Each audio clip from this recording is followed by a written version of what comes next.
स्वाहा आयुष्मतामायुष्कृतां प्राणेन जीवमामृताः यं सर्वेण पार्थनादि लक्ष्मीन समायुषा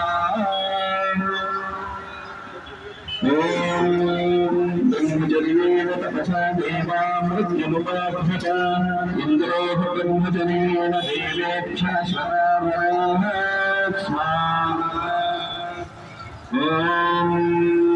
शतायुधाय शतवीर्याय शतोदये विमातिशालिने शतं योरा शरदो अलीकादिन्द्रो देशदति दुरितानि विश्वा ॐ सीतायै स्वाहा इदं सीतायै नमः ॐ प्रजायै स्वाहा इदं प्रजायै नमः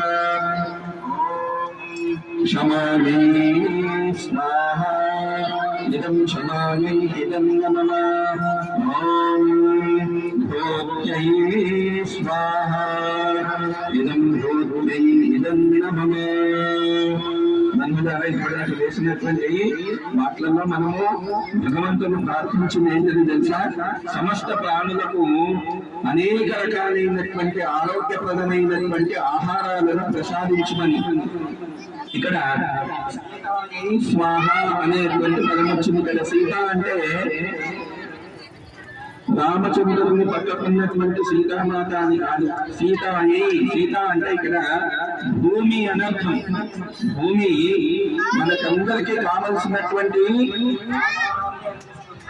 జలాన్ని అందిస్తుంది. మంచి అద్భుతమైనటువంటి